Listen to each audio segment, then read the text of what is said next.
5, 4, 3, 2, 1, fire.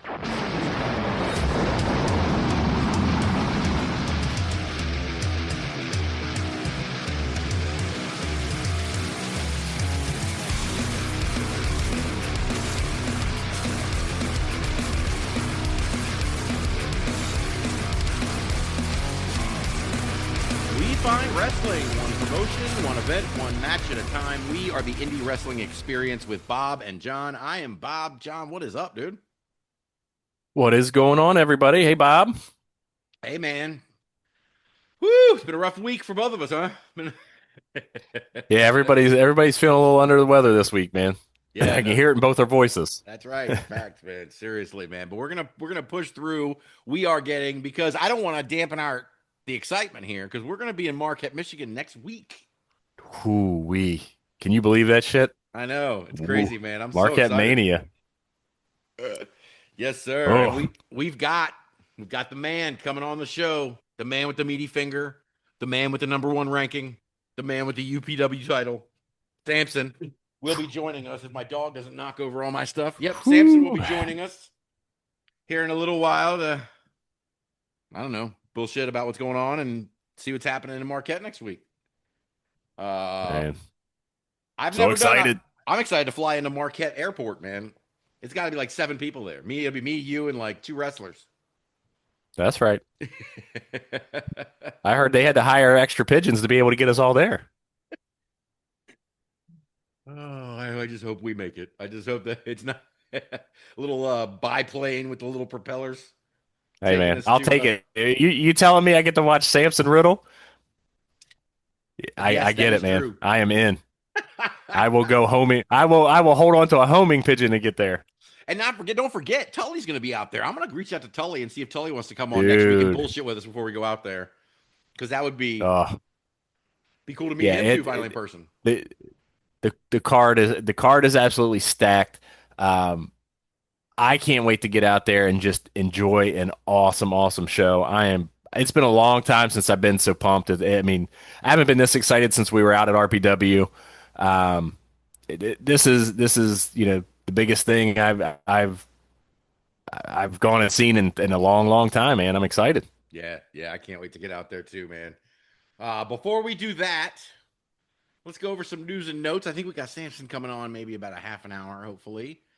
Nice. And hey, man, that man wants to come on. We let him on. Yeah, he gets right. Exactly. I don't need that meaty finger coming at me ever again. No, sir. Hopefully he doesn't tonight. Well, we just have to watch our P's and Q's, man. Mind our manners. Watch our mouth. Oh, but I want to start with another friend of the show, Rich Buckholtz. Speaking RPW, awesome. Exactly. From Raging Pro Wrestling, Rich Buckholtz tagged me. And I want to get this thing played up here because they're having a raffle, John, with a freaking cool prize. And yeah, you don't have to feign like you don't know what it is, man. This is a pretty cool deal, isn't it? Oh, I know. I'm trying to see if there's a backdoor deal Rich and I could work, but he told me no. That's it. We're rigging the raffle. We're rigging the raffle, boys. Listen, we got the Baltimore connection, man. We might do the backdoor deal and see if we can't get a hold of Casey and see if we can't get the Savage Seduction. We'll tell her we'll come on over, man. Hook us up. Hey, man, look. You don't have to tell me twice. This is a big deal, man. All you belt nerds out there, anybody who's listening to this podcast who would consider themselves a belt nerd or a belt guy, if you don't feel like a nerd, this is the moment for you. You do not have to be present for any of this. You know what? I'll shut up. I'm going to let Devin Ashman do the talking for RPW. Oh, awesome. Devin's so good. Yeah, he is. One of the best ring announcers in the biz, baby. I know. Oh. Where is here we go. Announcement is paid for by Savage Seduction. The following announcement is paid for by Savage Seduction. Hello, it's me. It's your boy Devin, your friendly ring announcer. How are you doing? And don't forget, we got ourselves a big show that's happening Saturday, May 30th at the Wapaka Expo Center. Hopefully we'll see you there because we want to know if you, yes, you are going to be the big winner of the custom RPW Women's Championship belt. That's right, it can be yours. All you have to do, little one entry for every $20 spent on RPW merchandise or Savage Seduction merchandise, which is pretty nice, or a glossy $20 spent on it. You could put in on the drawing where you could win the custom RPW Women's Championship belts. And the cool thing is, Savage Seduction is going to sign that belt for you. And more good news is you don't even have to be present to win. That's right. We will ship you the belts if you're not there. But if you're there, even better. You can show it off to all your friends and family and Savage Seduction. You never know. You might get a picture with them as well. All right, we're going to do that big drawing at RPW Homecoming Saturday, May 30th at the Wapaka Expo Center. Big winner is going to be there. Hopefully you'll be there as well. The contest, that starts right now. Yeah, like right now, all the way till May 30th, all right? The Women's RPW Custom Championship belt could be yours. Check out rpwprowrestling.com for more information. Well, how many entries you got already, John? Ooh, doggy. I might have one or two. 12. It might be some. There might be some in there. I'm getting I'm getting a bonus tomorrow at work. And how many entries can Bob, how much merch and entries can Bob get? That is the big question. The belt looks good, doesn't it? Hey, man, I know you can live off of saltines and water for a long time. Bro. Facts. Oh, man. But here, we do have one tiny little problem. And that is my kid has a little bit of money, and she's got a ton of opinions about belts, and she likes them. So, hey, this one is badass, man. No doubt. And you're going to get it signed by Jordan and Casey? Come on, man. And they'll ship it to you. You don't even have to be there? Bro. Dude. That's my kind of contest. Dude, it's awesome. I mean, that is... Listen, all joking aside, it's stuff like this, right? This is why we love RPW. This is why we love Rich. This is why the things they're doing are so fan-friendly. And they just generate so much engagement between the community and the promotion. And they just you don't have to be here. What does that do? Okay, well, I like RPW. I live in Maryland. Well, guess what? I can buy some stuff. I can get in on this and be part of it like everybody else. So it's things like that RPW and Rich are doing that just, man, it sets them just above everybody else. Yeah. These are the things. This is the stuff. This is why you and I are here, and we love talking indie wrestling. These are the things that once these companies and promotions get to a certain size, I'm not saying they don't care about the fans, but they can't. The bottom line is the important thing. It's not us. RPW, Rich. It's everything they're doing is for the fans. All the good stuff for him on the business side comes as a byproduct of the goodwill he's creating. Yep. It's awesome. Yep. Awesome. And this also, I'm going to take it into the nerd realm here, the business area, and then I'm going to dump it back on you. But you and I have been talking about for months about this potential downturn in indie wrestling. And at the same time, we are at a unique point in the history of independent wrestling where there is a hunger and, well, let's just say I'm an economics major. I should just say there's a supply and a demand for indies that reach far out. GCW, House of Glory. So the market is there for folks who want to be the fan of a promotion that is not necessarily at home. Remember when we were kids and you really only could watch your favorite sports? The only favorite sports team you could watch was the local team. Yep. And now that we can watch any team, anytime, any place, there's fans in every city of every team. And I think indie wrestling is at that point now where the internet and social media have gotten to a point, the fan interest, the fan knowledge of how the indies work, and have all culminated in this moment where you can reach people across the country, no matter where you're located with your indie. And Rich is capitalizing on that. And we've seen Sampson recently travel in the country doing the same thing with the UPW belt, getting new eyes on the promotion. And I think these are the types of moves, and these are the types of companies that are going to survive if we are having a downturn, right? Oh, absolutely. And you know, the other thing that plays part into that is just the technological advancement, right? I mean, you know, we're nerding out, we're businessing out here. You and I, everybody, we all have it, right? We've all got the phone. We've got the computer. Dude, female death match Japanese women's wrestling from the 70s. I can watch any and everything I want from sitting in my living room here in Maryland. Right. It doesn't matter. I want to watch, you know, you and I. How many videos am I sending you of Ugandan mud wrestling? Constantly. And that's just one. It's soft ground, baby. Yeah. SGW. That's my guy. I mean, come on, man. It's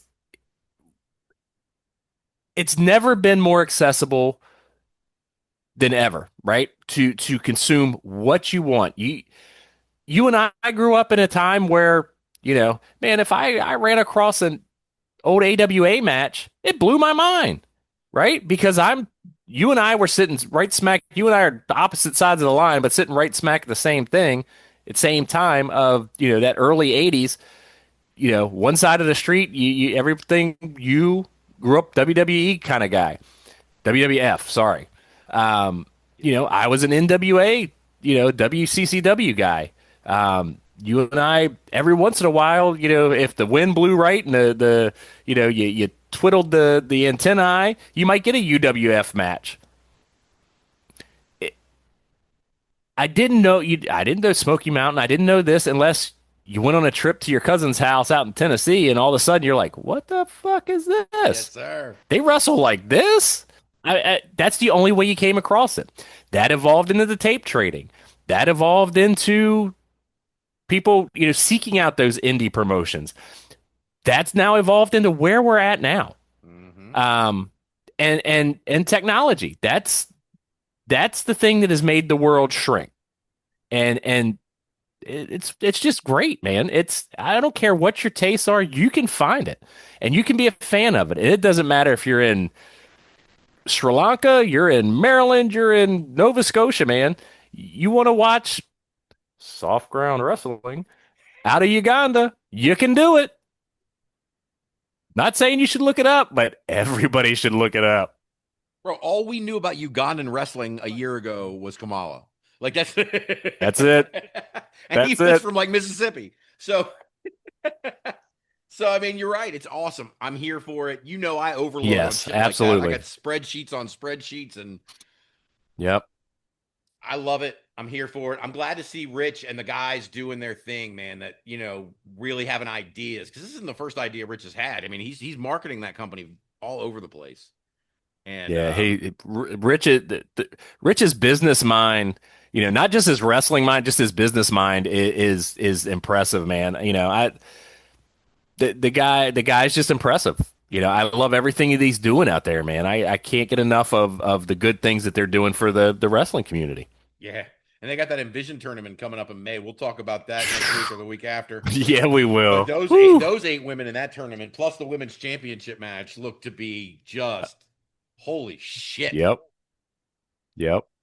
I know. Well, as we're talking about people who are really capitalizing on making the business better, let's talk about some fucktards that are making the business worse. First of all, I have to admit, I guess I'm the asshole because I got worked by this whole situation in a sense. But it looks like now, I don't know. I don't know the details because everybody has a different story. Maybe you've got a better handle on this, but now the word is Krule wasn't stabbed, that it was something made up by the locker room and the promoters to cover that they beat up a guy at a show. Well, we talked about last week. It didn't look like they really beat him up all that much, right? So Not if you've got I mean, what did we see? I mean, realistically, what did we see? 7, 8 wrestlers Mm-hmm. throwing punches, Right. as I do my air quotes, at this guy who literally, yeah, he's covering up and he's taking a smack here or there. He walks out of the venue, dude. Right. He walks up the steps. He walks out the door. You and I have seen enough times where fans have gotten themselves involved when they shouldn't have. And we have seen a lot of specifically indie wrestlers. Man, it's not a group of people I want to fuck with. You know, I don't want these are fucking athletes, dude. These are strong men and women that will kick your ass. And I've seen them do it. This was not an ass kicking. It just it wasn't. Not for what we've seen. I mean, shit. You want to throw out just something stupid? Look at the dum that shot on Bret Hart at the Hall of Fame Yeah. Right. induction. Old man Bret Hart whooped his ass. Had a How many stroke, times have Bret we Hart. seen Hunter? How many times have we seen Hunter kick Oh, the beat the shit fuck out out of of a somebody. fan? Or the Right? NWO back in the day when those guys were running the ring Dude, during WCW. it Scott Hall and just- Kevin Nash would beat him to a pulp. Like that, I remember, yeah. And listen, Krule is not a man that I would want to catch a punch from. Hell, fucking Mickey Knuckles was in there. That's not a lady I want to Nope. mess with. Nope. You cannot tell me that either one of them or any of those other wrestlers couldn't have absolutely leveled and laid out this guy who appeared to be an older, out of shape gentleman. Hello, I'm there. Yep, me too. Well, you aren't anymore. And he's just kind of taking these punches and kind of walking away from the fight. I'm not saying that somebody wasn't smacking at him, kind of ushering him out of the building, but beating up a fan, I'm not buying that story either, dude. So I'm that's really interesting. not. It's interesting that you say that, right? Because last week, and you were right, last week I heard you saying this doesn't look the way it's supposed to. That if Krule was really stabbed, why is everybody doing this over here? Why are all these things happening? And now this week I say, okay, now it seems like the rumor is the locker room is covering up for beating up a guy. And you're saying, yeah, but they didn't beat up the guy. So 2 weeks in a row, John is saying, you fuckers aren't going to work me. But the Berwyn Eagles Club is closing down. So make sense of that. Or no, well, they're quitting doing wrestling shows. I can't, because it doesn't, again, watching this and hearing this story, this being the consequence, it doesn't line up, right? I mean, it makes no sense to me why after a fan interaction, you know, that a whole club would shut down, right? Would stop running shows that they've been running for years. It just, I don't know, dude. It just nothing about it makes sense, right? It just, but look, something smells fishy, bro. Yeah, look, here's the thing, right? So I think you did this to me. You got me back being cynical. But You're welcome. yeah, thanks, man. But as soon as I heard this, I started thinking, was the Berwyn Eagles Club looking for an excuse to get out anyway? And is this their moment to be like, yeah, fuck this, we're done? Yeah, it's not our fault. Not our fault. Don't be mad at us. Right. Are they shutting down and all of a sudden this, 6 weeks from now, there's a new club promotion thing that pops up, well, it was too dangerous for Berwyn's Eagle Club, but now, the Pigeon Piper troop is here. I don't fucking know. Right. Yeah. I just, something just doesn't seem right, man. It doesn't. But I do know this. I do know that this is the kind of shit that business doesn't need, regardless. Like, it all seems weird, but like, what the fuck, man? Like, I don't know who the fucktards are in this situation, but I know there are fucktards, and I'll tell you who. I don't want it to hurt the business. Who I feel bad, dude. And it remains to be seen what the impact is going to be. Dude, Krule was prime this year. I'm telling you, this year was his jump up a level year. That dude is doing too many major things. The look is too good. The wrestling is too good. He's fucking everywhere. Is this going to turn into now nobody's going to touch this guy for a while? God, I hope that's And it stalls him out. And that's, dude, it sucks because he is one of my favorite performers on the Indies. Agreed. Absolute favorite guy on the Indies to watch. And I was primed to see him pop on, ROH or TNA or AEW. Yeah, I'm not saying the other one. No, say it. No, you want him in WWE. That's where you wouldn't. You need Oh, him. no. No, you're an E-drone. Isn't that what they call him? You're an E-drone. You're a. Yeah, we were talking off air, man. Where his new gimmick will, his new gimmick will be, Tails the Labradoodle. I don't know. There's no reason to go to the Wii. Well, listen, first let me say this. If there's one person who will have no problem, and I say this jokingly, who will have no problem with Krule taking a hit with his bookings, is our number one ranked Sampson, because Krule is hot on his heels, and a cool-off period, Sampson might be all right with a cool-off period for Krule. But other than that, none of us want to see it. And no, but talk about a fucking dream match. Krule and Sampson. I'm trying to get it booked. This is what I'm starting right now. Krule and Sampson. We need it. But not only that, but you did. What is it? What is it? The kids say, Bob? Is it pound sign Krule and is that what it is? Pound sign? Is that? Get the pound sign No, out. the kids don't call it that. No, they call it something else. Okay. I just bought my first house phone in 20 years, so I'm ready for the pound sign, man. Bring it on. Oh man, I'll get on MySpace and I'll get all my friends together. We'll pump that up. Well, I tell you, fucking MySpace. I'll tell you what though, you did a good job transitioning me into two other pieces, and I can't figure out which piece I want to do. So the question is, which one do we want to talk about, John? Do I want to make you mad yet, or we want to hold that off? Nah, man, I'm wound up. Get me going. So TNA, TNA with what appears to be clearly the backing and probably the direction from the WWE, decided after, again, Bob and John are the assholes, but right after we got done talking about it the next morning, when the episode posted, signs were up that TNA has decided, we're pulling our guys from every match against AEW talent. Yeah. So the MJF Nick Nemeth match ain't happening. They're both still on the show, wrestling other people. Like, how ridiculous is this? Yeah, it's again. These are the things we keep talking about with that promotion who shall not be named, protecting their bottom line versus doing fan service stuff, right? This is things that, listen, why would you not want to draw eyes to, showcase your guy? Why? That's my thing is this is my business head, right? And I get their version of it too. I do. Protect your asset at all costs. My view of it is put my asset, who I have faith in. I've hired this guy. I have faith in my guy.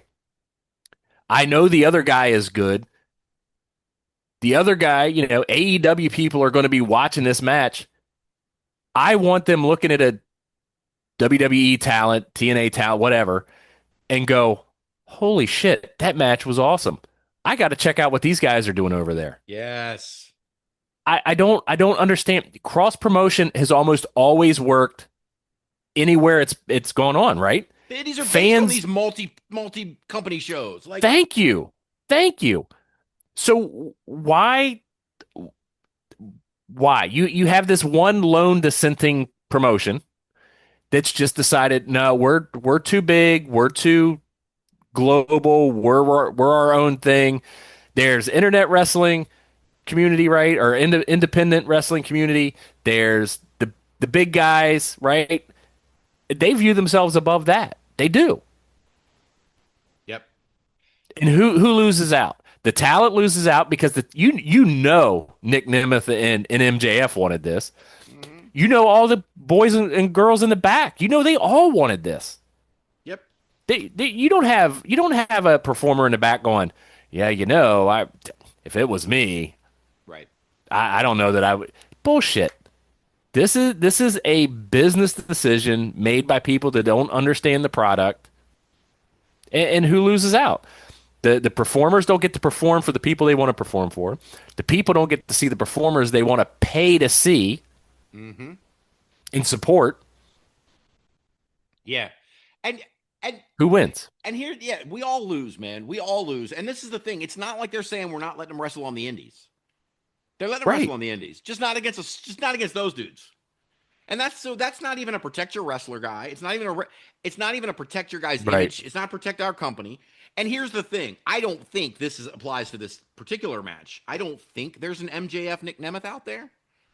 But a lot of these matches that are being booked between TNA and AEW talent, you can find an old version of that match somewhere else. Like, it's not like you're protecting people from, oh, we don't want, Eddie Edwards to look bad when, he wrestles fucking, I don't know, Tommaso Ciampa. Oh, well, guess what? Tommaso Ciampa and Eddie Edwards have wrestled numerous times. Like, Yeah. so you're not even protecting us from anything. You're just this is the same thing as counter programming all in with Saturday Night's Main Event. You know what it is, Bob? This is the ultimate version of every kid, right? I'm taking my toys and I'm going home. Mm-hmm. Only I can play with my toys.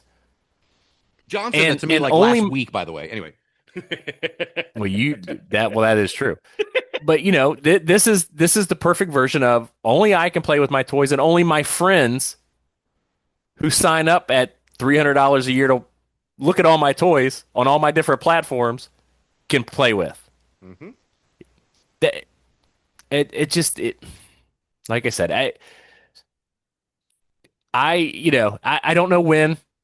I've just got a feeling that 6 years from now, 5 years from now, 3 years from now, 20 years from now, at some point, TKO is positioning themselves to get out of the wrestling business. I honestly believe that they are trying to maximize their profit, get back what they can out of this purchase, and get out of this business. It's not for them. It hasn't been a good look for them. They've caught a lot of fan hate over how they're running things. I'm telling you right now, they're going to run Hunter and Stephanie out of there. No question. I think they might be doing it on purpose.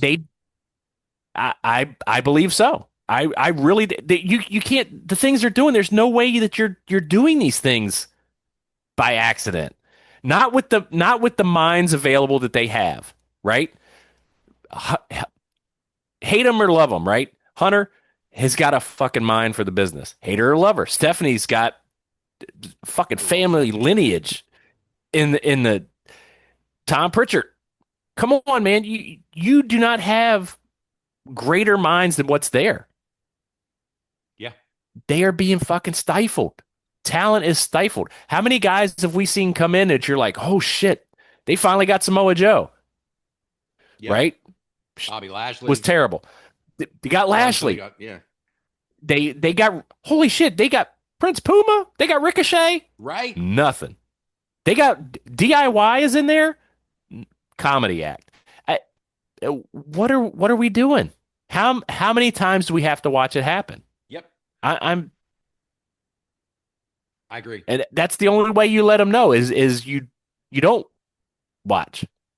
Yep. But there are a lot of people in this world. Yes. But there are a lot of people in this world, and there are a lot of sheep. And casual wrestling viewers, oh, well, I saw this on Instagram, and they've got they got all kinds of money to throw at marketing. And we know marketing is big business for a reason. It works. And so if you've got somebody that isn't super familiar with it, but gosh darn it, I've seen a lot of commercials for this Wrestlemania thing. I'm gonna it's $9 million to sit in the nosebleeds? Sure, why not? They are still getting these fans, and people are paying. So what's the incentive, right? I put it in football terms. You and I grew up, in the Washington, D.C. area, right? The Commanders, I hate calling them that, but the Commanders are here. Schneider owned them for forever, right? They were terrible under Dan Schneider for 20 plus years. Terrible.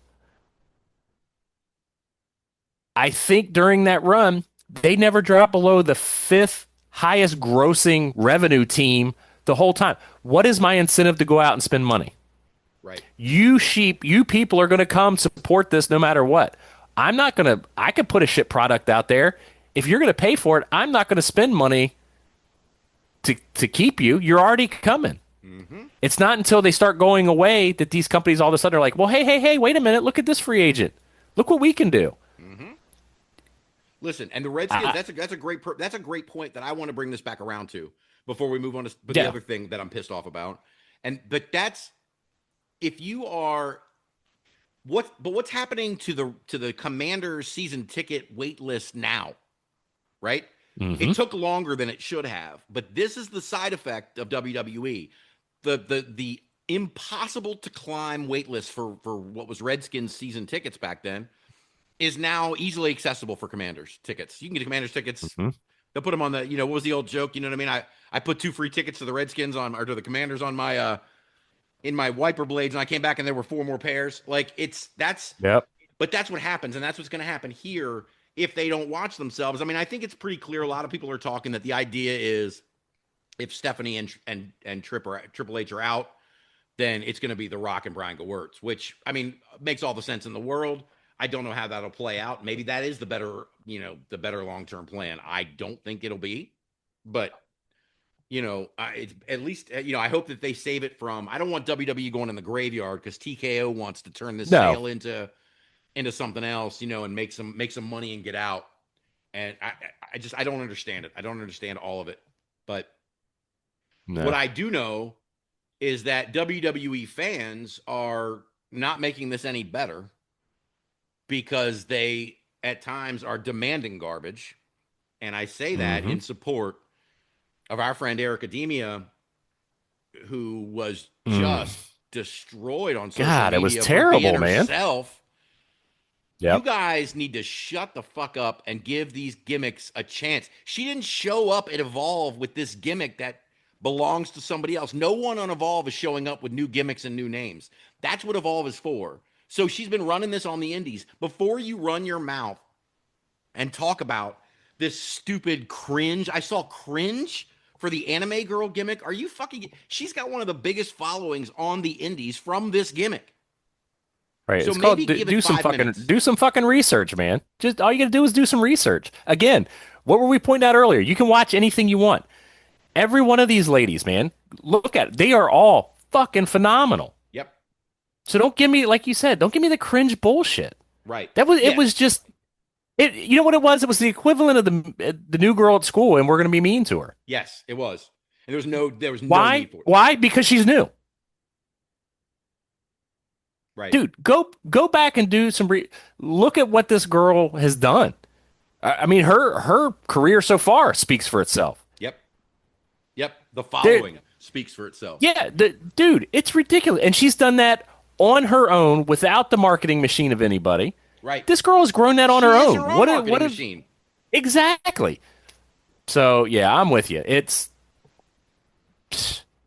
Now you see. I told you. So much for the positive podcast today. Got John pissed off now, man. Got John. All you got to do is talk shit about our people, and we don't feel good for a week. Yeah. And all of a sudden we're the 2 assholes. Yeah. And it's okay today. Right. I agree with you, man. It's the same thing. Like, look, you were just talking about the casual fans, okay? So you're right. Most of us research the phone, pick it up, but let's just talk. But the casual fan who doesn't give a shit enough about wrestling to do all that, right? That's fair. There's tons of them. Right. And that's fine. I'm a casual fan of some shit I'm not going to do research on too. You know what I mean? No, absolutely. I don't know all the B-sides of, your favorite band either. You know what I mean? Because I'm not into them. But at the same time, these are the same people who will turn off a new show 5 minutes in and say it sucked. Let the fucking first episode finish. Did you see the match between the 4 of them? Those girls can go. We've seen Airica Demia live. She can go. Yes. And she's only 21. Mm-hmm. She's got so much Yep. time to work this Yeah. out and become, she's got a more fully, I love all three of those women. Do not get me wrong. I'm not trying to compare. But Fallen Gray, Notorious Mimi, and Valentina Rossi, all great competitors who we've talked about in glowing terms or whatever. But if you want to talk about a flushed out character, who's the one of the four? It's fucking Airica Demia. Yep. It's Airica Demia. Right. Exactly. You know, and so it's I don't know. I don't like it. And I think this is going to be an interesting thing.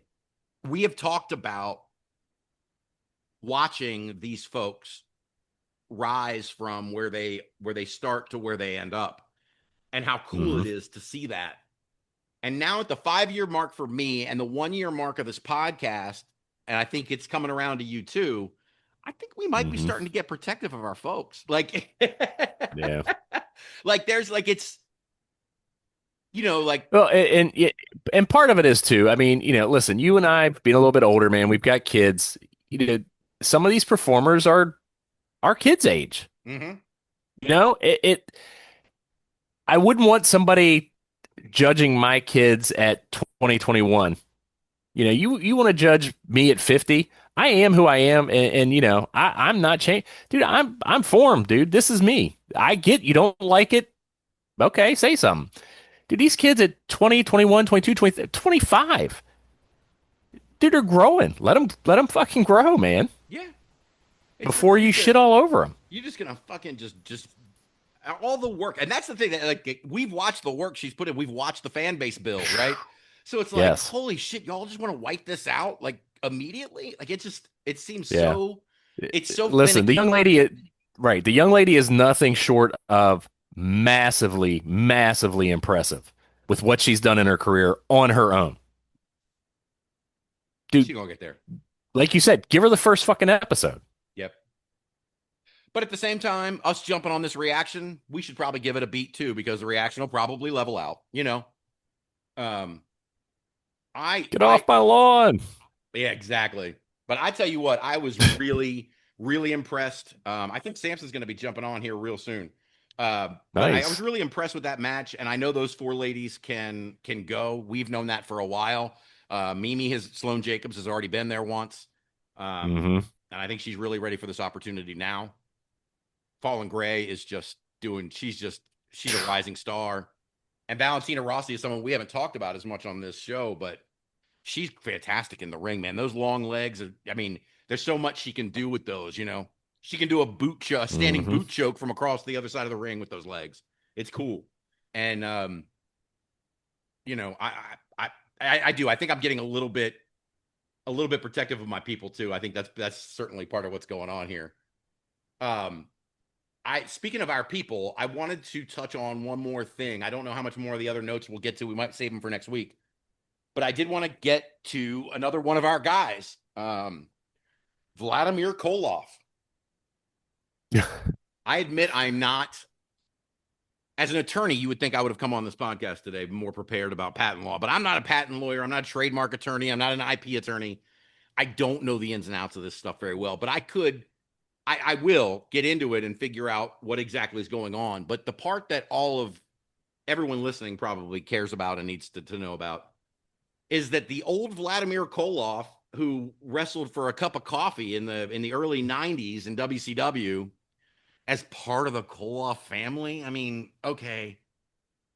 Now all of a sudden his people, right? I think because he died. I think it's his estate, right? That is I believe so, yeah. That is creating a stink over our guy Vladimir Koloff. Needs more Koloff, the masked Koloff. Pro Wrestling 225 Assault Wrestling Alliance champion Vladimir Koloff, who we just got done watching wrestle that triple threat match. Remember a couple of weeks ago with Suge White and Simon Phillips? It was phenomenal. It was, right? But now, I guess the estate is now deciding they want to file a trademark on the Vladimir Koloff name, and they're trying to say that Vladimir Koloff, the current needs more Koloff, is riding the wave of success that Vladimir Koloff from the 90s already laid out for him. Like, come on, man. Like, how many people remember Vladimir Koloff was a thing the first time? uh, nerds like me and you, right? Yep. If you want, like, listen, the only ones that should have any bitch about Koloff being used, if your name's not Ivan or Nikita, I don't want to hear about it, right? Those are the two Koloffs for me. Correct. Anybody past that, free game, man. Yep. I mean, Yep. Koloff, what is it? That's got to be like Smith in Russian, right? It's just, But here's this kid, yeah, right, who's also been using it for all this time, and no one said shit. right, He's not hiding it. He's not, trying to Right. spell it with a Y or something just to be like, here I am. There's no trademark on it. He checked. And now there's a pending trademark. It's not even a trade. It hasn't even trademarked yet. It's pending. And these guys want to Dude, start it's throwing just their weight around. I just don't understand it. it smacks of money grab, right? I mean, it Yes. just does. Whatever. I know, I know who my vote's for in that on that side of, who yours is. I mean, get out of here. Yeah, and let me say Just this. just stop it. Just stop it. And I'll say this to Vladimir Koloff now on the show. That's how I don't know IP law. I don't know trademark Mhm. law. And I am assuming that by now you've got people who are looking out for your interests. But if there's ever a moment, Mr. Koloff, if there's ever a moment where you need or you are looking for resources you can't find and I might be of help, do not hesitate to reach out. I will absolutely do what I can to help you find whatever resources you need. Because like you said, this is stupid. It's all stupid. And this kid is just, he's so good. And we talk about the transformation and how much work he's put Yeah. in. It's not just the gimmick that he's put the work into. It's his body. It's his wrestling skill. He's traveling. Again, here I am getting defensive about one of my guys, but it irritates me. And as a lawyer, I can sit here and say, there's a lot of times, John knows I get irritating as shit about this. Mhm. But like seeing both sides of the argument and, everybody's got their story and whatever else. And that is true. The Koloff family, I'm sure they have their story. But at the end of the day,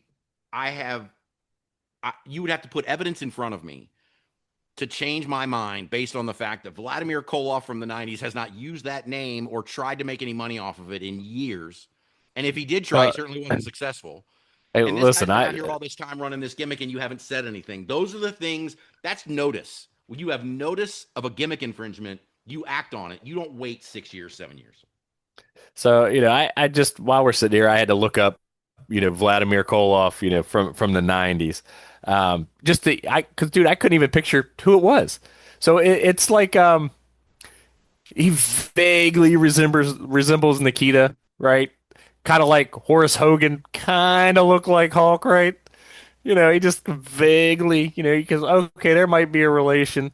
Dude, I don't remember this guy. I kind of remember him and Ivan, like, for a match or two in ECW back in the 90s. According to this, thank goodness, still alive and well, Mr. Carl Brantley. Oh, okay.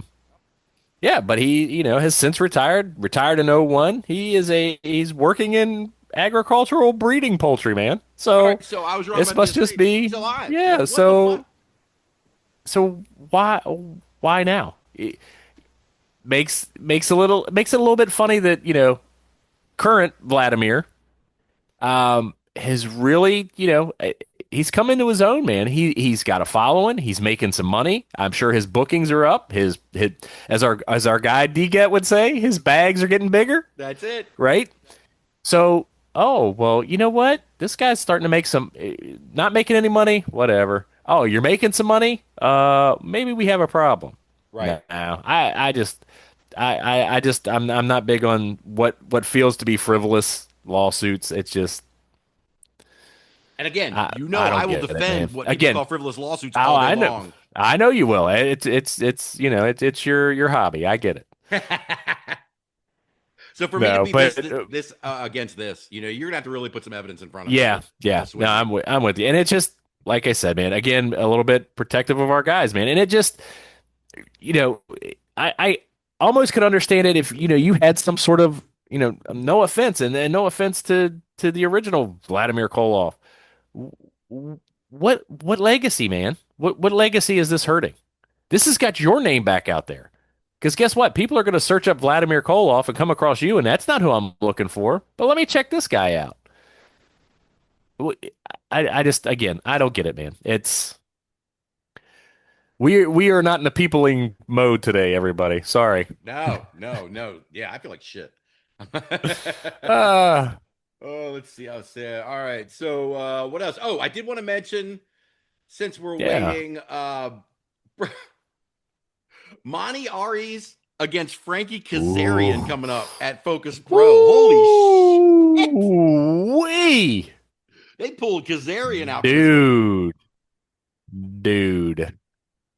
Frankie, one of the most underrated wrestlers of all. Yeah, of a generation, man. clearly. Absolutely. I love me some Frankie Kazarian, man. Yeah, oh yeah, dude. TNA Frankie Kazarian was so good. Like you don't really remember unless you go back and watch it, man. But he was so fun. And then wasn't he under the suicide mask at some point too? Yep. Dude, who wasn't under that mask at some point? But yeah, Frankie is just one of the best technical wrestlers that I've ever seen, man. He's just criminally underrated. Yeah, there's a lot of that, man. Let me tell you something. There's a lot of early TNA that, bro, you cannot.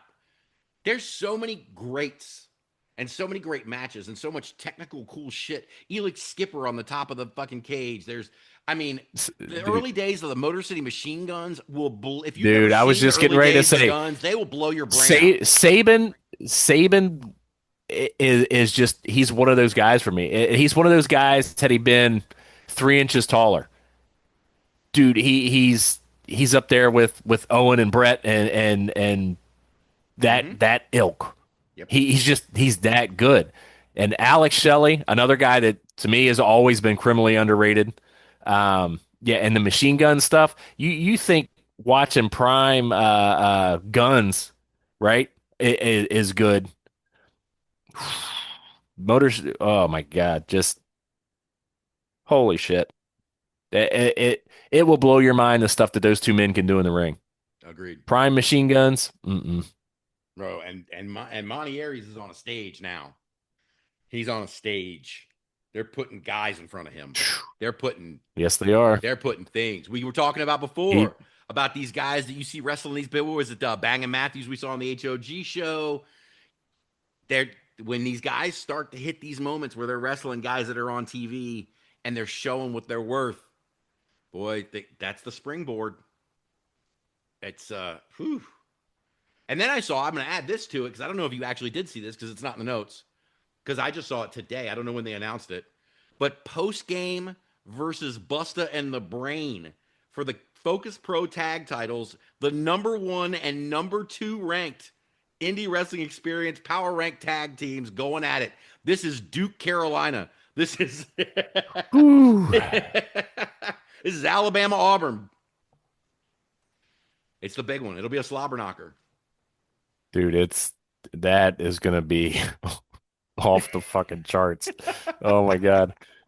But yeah, getting back to, what we were saying with Manny Ariez, he's another guy, man, that when you've been around and you watch like we watch, you can just you can feel it, man. You can feel these guys getting ready to just explode, right? Just to pop. Dude, he is there. He is so ready for mainstream consumption now. Dude, he is gonna be a fucking star for a big promotion here soon. Yeah. Just a flat out fucking star. Yeah. Yeah, he is the guy. I mean, Can't wait. And he's another one that passes the airport test. I don't know Boy, if we does talk he. about that because we say so many other things, but Monty looks like somebody walking through an airport already. And he's just been getting in better and better shape the last 2 years to make that even more prominent. Dude, you put him on TV a couple of times, man. I'm telling you. You could put him right now with Toa Leona and Khan. You could put him right now with OTM on NXT. You could put him right now with, he fits in like size wise with all these things. Like you could just plug him into these big factions. Dude, and he's fucking young, man. Oh yeah, He's got, barring injury and him taking care of himself, he's got years in this mess. Mm-hmm. He's got years. Whew. Man, future looks great. Oh, and he cuts promos, and he cuts serious. But like he's Yeah, got the Ric Flair emotion type promo. Yes, he does. He's Yes, always he fired does. up. Everybody's always wrong in him, and he's ready to take care of it. I love that shit. And he's able to take care of it. He has all the backup to everything he says. Yep. Phew. Oh, man. Well, all right. I'm going to get Sampson in here. Let's do that, and let's talk to our guy as we get ready for Marquette Mania. And here he is, John. He is back, properly announced as the UPW champion and number one ranked Power Rankings, Indie Wrestling Experience Power Rankings wrestler for 2 months straight now, intending on staying for a lot longer. Sampson, welcome back, man. Hey, what's up, guys? Good to hear from you, buddy. Yeah, it's been a minute, but always a pleasure.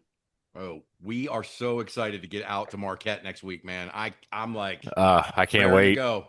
That came up quick, huh? It did. Yeah, it feels like it wasn't even that long ago. I mean, I said it's been a minute, but it's maybe been 2 months or so since we've last been on, and man, that shit just flies by. It seems like when you're talking about it, it's so far out. Like, yeah, it's May. We got a while to plan it, and now here we are, 1 week out. Yeah, and remember when you were first on, we were watching you and Tully last year at Mania. Yeah. Yep. And talking about we should come next year to Marquette Mania, like it was all far away, and then here it is.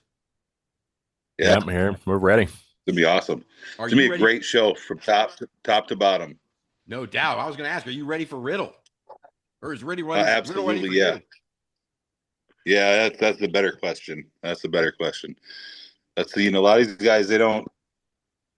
I'm kind of different than most of the people out here on the indies, so they see video and whatnot, and luckily UPW finds a lot of bigger guys for me to work. So a lot of times in the UPW matches, I don't look like I'm that much bigger than the other guys, but they don't realize that Marche Rocket's 6'6" and 280 pounds, or right. Congo Kong is 6'7" or 6'8", or Parker Boudreaux's 6'4", 280. It's like they're all we're sized up properly, but some of these guys come in and they're like, oh, didn't realize it was like that, because not very commonly you just find someone out on the indies like myself. Listen, Bob, UPW has become the place where you send your monsters to get put down. Right. Samson's just been mowing through. Yeah, no bullshit. Jay De Niro, absolutely, is another big guy. Like it's just been absolutely a murderer's row of opponents. Yeah, I mean, Fulton, was he 6'9"? Right. So I guess in some cases I even look smaller. Ooh. Yeah, that match you wrestled out in LA where you took the choke slam, that guy was bigger than you. Oh yeah. Alex Ace. He's damn near 7 foot. Mm-hmm. Yeah, he's a large individual, but unfortunately he found out as well, didn't he? Yeah, absolutely did. Absolutely did. The one that John and I were talking about before you got on the show we were talking about a few minutes ago is the dream match that we want. We're trying to get it booked right now is Sampson Krule. We want Sampson Krule. Oh yeah. That'd be a good one. Hell yeah. Yeah. I like to see Sampson on the outside taking a tope from Krule up to the Yeah. we definitely put a show on. Hell yeah. I have no doubt. And hey, and if it happens that you guys are ranked 1 and 2 at the time, I wouldn't turn that down either. Yeah, that would be something. I might have to pitch that one to UPW. Oh, it'll be so good. I'll be back out of what UPW if that happens. Yeah. See if we can put. He's like I see him at a lot of Midwest promotions. Mm-hmm. Yeah. So I feel like must be kind of Midwesternish, right? Well, I don't actually have to look into that. Yeah. Yeah, I was gonna say Krule will travel. That's for sure. Yeah, it looks like he's. based out of Georgia, maybe. Yeah, because he's been in a lot of the action shows. I know that. So that's yep. So that's probably why he's in Tennessee and then all the Midwest stuff. But I mean, being IWTV champion, that takes you lots of places, you know. Yeah, absolutely. But speaking of lots of places, with somebody who's actually on the show right now, dude, you've been all over the place. Where have you? You said 2 months since you've been on the show. Tell us where you've been in the last 2 months. It's wild. Oh, man, I've been from Houston and I went to San Diego. I wrestled back-to-back nights, one night in Detroit, one night in San Diego. That was fun. That was some fun traveling to make all that happen. Chicago for the NWA, which I'm going back to NWA Chicago on May 9th. Congrats. So yeah, that's looking like there's some staying power there. Pretty excited. That was one of my goals for 2026 was to work for that exact promotion in that building that I went and watched a show at probably 2 years ago. Cool. So to get that opportunity to be offered that show in March back in January was pretty sweet. The year had just started. I was like, I like how this is going. So yeah, and coming right back for it. So got to do some cool stuff. They put me with a guy, another big guy as a tag team, and so they just want us to destroy people. So that's what we're gonna do. Bro, did I send you that video, John? Keep it simple, Bob. Yes, oh my I've God, seen it, and Murderers Row. These guys are gonna tear. I mean, like, it's like it reminded me of like me, Mark, and the skyscrapers, man. Skyscrapers, yeah. Yeah, skyscrapers. I want to say me, Mark, but I said Vicious and Danny. Yeah, it was Spivey, man. Yeah. Yeah, no, that's what they reminded me of, man. They're two huge dudes, and I think that would be cool to see you getting into some tag stuff, man. But it's cooler to see you in the NWA. Yeah, it's fun. I've only done it a few times prior, but no, I've got no problem with it. I think especially somebody like that, like Cody. He like I said, big dude, and he's got a pretty decent following down there in that area. So I think it's gonna be a lot of fun. I think we're gonna have some opportunity to do some cool stuff. Yeah, and I would agree. I'm down for it. I saw Sampson posted his NWA graphic, so he's staying. Yeah, right. Got my own graphic now. That's pretty cool. Yeah, that was pretty sweet when I got that. When they sent me that, I was like, pretty cool moment. But yeah, I've been I'll go back to Los Angeles the end of May. Man, I got bookings in Toronto. I got bookings down in Augusta, Georgia. Multiple in both of those places for quite a while. The SCW in Detroit, Superior Championship Wrestling. I want to give a little bit of opportunity to talk about them. They're doing some great stuff, man. Like, there's a lot of promotions down there that run all the time. Like any given weekend, there's, a handful of shows. And we just put like 300 people in a small little venue. And I mean, you couldn't really fit anyone else in there. And it's pretty cool. Like, it was a really good show, top to bottom. The owners are doing a good job, with the facilities, with the setup and the look. And yeah, it's the production quality is good. And obviously the wrestling, the crowd was hot all night. It was sweet. So I think that's only going to kind of gain more steam and gain some popularity in the area, because the first show, it was the second show that I worked for him. The first one was like 2 years ago, but I worked for him again recently here in the beginning of March, or maybe it was end of February, somewhere in there. And there was about maybe half of the people in there, maybe a little bit more. Right. So to see that, the next show, to see that place like filled, I mean, it was intermission and people were still coming through the door. So wow, that's a good sign. It's the Sampson effect. So yeah, check that. Superior Championship Wrestling. Awesome. And you're going to be going back out there, right? Man, I'm booked with them. Yeah, through the foreseeable future. Awesome. Hell yeah, man.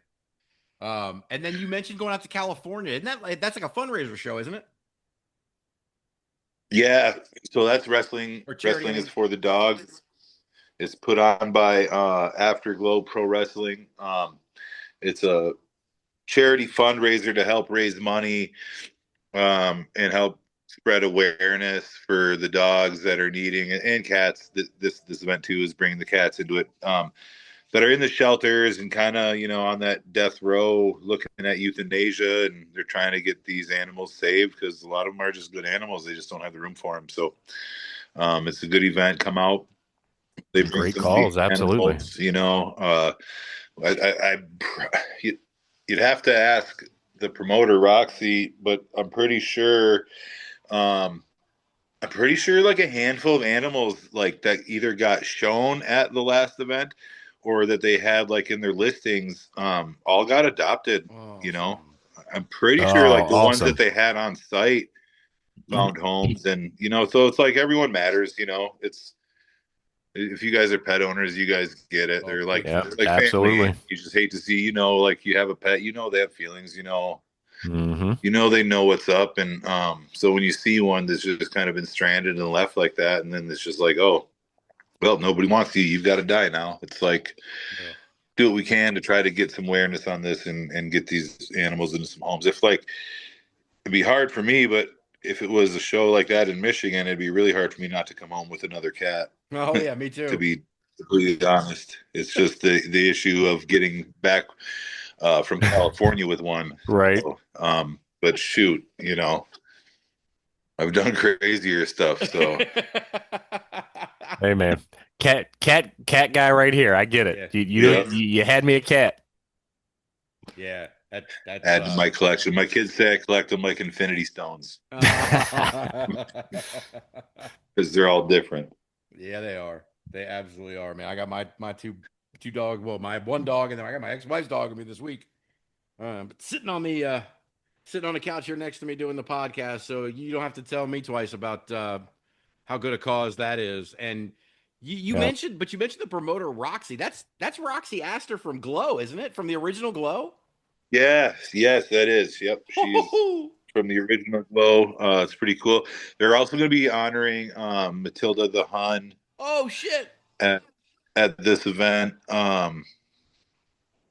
So yeah, there'll be other Glow members there. I'm pretty sure Royal Hawaiian will be there. She was at the first one, and anytime I've seen Roxy, I've seen her. So I think they hang out.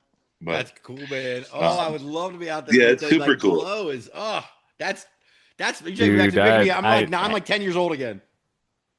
Dude, I absolutely remember that was season 3, dude. I remember that. Season 3, man. That was Park Avenue Knockouts. Come on, man. Oh, well, I mean, holy crap. That is you guys so cool. On the show. Shut up. Man, we don't have that kind of pull, man. We got to have a friend. Well, luckily, I might know somebody. So, oh shoot! Let me see if I can connect the dots there for you guys. No, holy crap, dude! If we had Roxy Astor on this show, you thought I marked out for Bobby Blaze. I'll lose my shit, man. I'll have questions for hours. She better be ready. Bring a lunch if she ever comes on this show. Oh man, that's too much. Man. Yeah, I'll see what I can do. Yep. Oh. Let her know what big fans you guys are. Listen, Sampson is a man of the people. Bro. Come on. Bro, man. Say man, open up doors for us. A lot of people understand this is a business of networking, It's like absolutely, man. The huge part of this business. And if you can't do that or if you don't see the value in that, it's like yep. You're missing out, you're not moving as fast as you could be. Right. Absolutely. Right. And we were talking about it here on the show before, Sampson, last year, a couple of months ago, I guess, about the the wrestlers who seem to want to post graphics about let's do business. And then that's pretty much what they do. Yeah. And it's I can't imagine it's getting them bookings, right? Yeah, I mean, I don't know. It's like I just saw a Jack Vaughn video today where he brought this up. It's like, when he gets a message from a promoter that just says like, "Are you free this date?" It's like, that kind of goes both ways. Like if a wrestler were to reach out to a promotion, being like, "Oh, hey, are you free this date?" Like, are they going to respond? Like, let's get a little more info in there. Let's be personable. Try to make that connection. But yeah, I think people that just, I don't know if too many people are biting when if it's not somebody who's already established themselves with a name that's going to be able to post a graphic saying, I'm free these dates or whatever, and people are going to jump on it. Right. But that networking has gotten you, I mean, all these places that you're talking about, that's how you got there, right? I mean, that's how this works. Yes. Yeah, absolutely. Yeah. Making the connection and just doing good business, being respectful and doing things the way you're supposed to do things is basically all it is. But it's also, doing your research, finding out like where to reach out, who to reach out to, So I'll get asked this question that shows like with guys that have been maybe in the business as long as me, or which is 5 years. So not a crazy long amount of time. And maybe they only get booked at one promotion primarily, maybe once in a while at another one. And it's like, "Oh, hey, Sampson, man, I need to figure out how to get bookings like you do. Like, what are you doing?" And I'm like, "Dude, are you serious?" Like there's a thing called social media, right? Which is like I mean, any promotion that you'd want to work for has got social media. So start there. And that's why I'm like, well, how many promotions have you reached out to? And then I just get like this blank stare, and it's just like, I don't know who to reach out to. I'm like, are you like, do you like, it's not, so I don't know, maybe, maybe it's a skill that I have that other people don't, or that maybe it's not a skill that everyone has necessarily. You know what it is? You know what it is, Samson? It's a skill that is diminishing. People they don't have it anymore. That's you being a little bit older, Bob and I being older. The internet wasn't a thing. You had to do this legwork, right? Even the internet's just a tool. Right. You got, like you said, man, you do the research. Any job. I tell my kids, they go to interview for a job. Well, have you looked up the company? Do you have some questions set up? Do you have some, talking points? It's just not a thing anymore. It really is a disappearing art.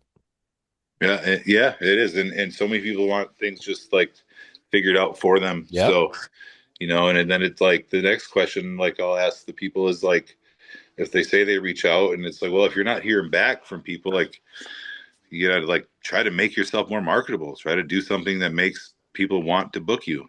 I mean, it takes work, like to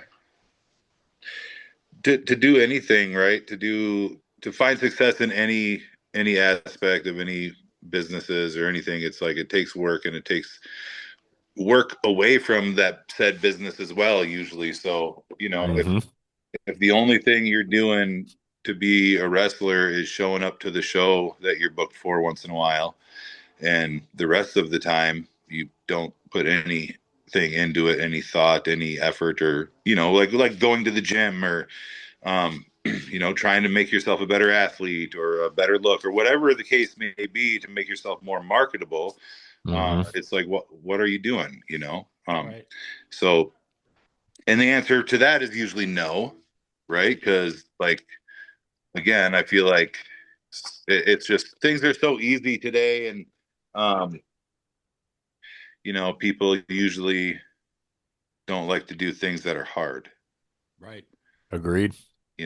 And again, maybe that's the different generation that I am compared to other people, but I don't know. It's I wouldn't see any sense in like doing this and trying to be a professional wrestler if that's all it was for me. Like, let me show up to this show once every month or so and put some boots on and dress up. You know what I mean? Like, right. Well, Sampson, you kind of strike me as the guy. I mean, if you're going to do it, you want to be the best, right? Yeah, pretty much. And what does that take? It doesn't just happen. You have to put that work in. Right. And, Right. and everything we're seeing, like you said, it still amazes me when you say, hey, guys have been in as long as me. 5 years, man. It's a drop in the bucket. I mean, it's still new. Um, what you've done in that 5 years is just absolutely impressive, man. Right. And like I said, it's just been a constant, Mm-hmm. like it's what I think about. It's what I, outside of my real job and, my commitment with my kids is basically outside of that. It's what I eat, sleep, and breathe, like literally right now on my TV is some sort of wrestling documentary that was just playing on YouTube, like Right. I'll be like, well, I wonder what Bret Hart did. Just sit there and watch Bret Hart stuff all day long until I can like see his move sets and how he presented things and sold things. And then I'll go to Roddy Piper and then I'll go to Vader. And it's just like, you might just, it's either you're studying or you're working on it or you're in the gym. And if you're not doing that, then like, don't ask me like, what can I do to get more bookings? Yeah. Because then it's almost like an insult, It's like, well, for one, how about you put down the beer that you got in your hand, and then you go like hit the gym. Maybe not walk in with like fast food from Burger King and shit, because that's not helping you. Like it's like you either want to do it or you don't. But it's not that hard to figure out. Really, it's not hard to figure out. Like Look at the top people in the business. Look at the top people that have ever been in the business and what could they do? What were they good at? What were their, most of them have a great look. I mean, that's like physique wise. And if they're one of the handful that didn't, they were great on the microphone. They had a ton of charisma and whatever it was about them, the crowd just loved and got behind. And then it's like, even if you do look pretty good, you still got to be good on the microphone, or they got to stick you with a good manager, but those aren't even that prominent anymore. So it's like, you got to look at that stuff and be like, well, if that's what the top is, then I got to try to get as close to that as I can. Right. It's like you said, there's a lot of guys and girls that want to do this, right? Want to be a wrestler, but you're one of the few that, you have to dedicate to it. You've dedicated to it. I mean, everything you're telling us, it's dedication. You're describing dedication. Right. Yeah. There's lots of things I want to do. I don't dedicate myself to them. But when I do, guess what? Those are the things that I become really good at. Right. Like you said, man, you have to dedicate to. You have to put that time in, that work, no matter what it is. I mean, professional wrestling, being a lawyer, being some goofball like me, whatever. Dedicate to it and do it to the best of your ability. If it's worth doing, be the best that you can be at that. Yep. That's I mean, why do it if to me, I guess it's like, why do it if that's not your goal? Exactly. Right. All like, the why waste your time in this just business. to be right, to just go and like be mediocre. Right. It's and again, it's like, I'm still learning. I'm not saying I'm not anywhere near like what I see as 100%. Obviously I'm still learning, and I learn every time I work a show. I still learn, and I hopefully will always be the case. And, I'm still going to the gym. It's like, I still like, I'm not there, it's like, I'm only starting to kind of brush the surface still. It is so scary. It is so scary. Shit. I know. Oh. Oh my God, man. I tell you what, it's funny. I don't want to make this about, but I reach out to promotions constantly. We use audio, we use promos on our show, and I reach out for permission to use those promos on the show all the time. I use pretty much a form message to start out with and just change it to fit whoever I'm sending it to. And I'm just a mark outside the business, like John, right? And I have no problem reaching promoters ever, because I offer them something when I do it. Hey, I want to help promote your show. Here's how I want to do it. Can I have this? And I offer them some value in exchange for something else. And they almost always respond. They don't always say yes, but they don't ignore me. Like, I hear all these people talking about being ignored by promoters all the time. I haven't experienced it, and I'm not even in the business.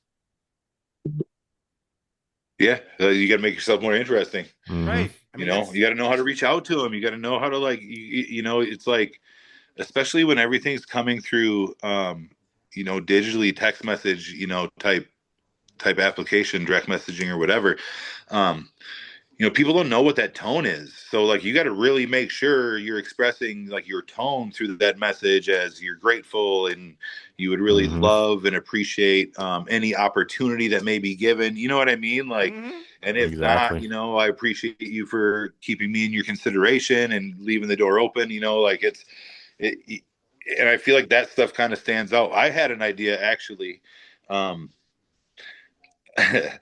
You guys might like this. You see, because everything is email and like direct messaging, right? But how did they used to do it?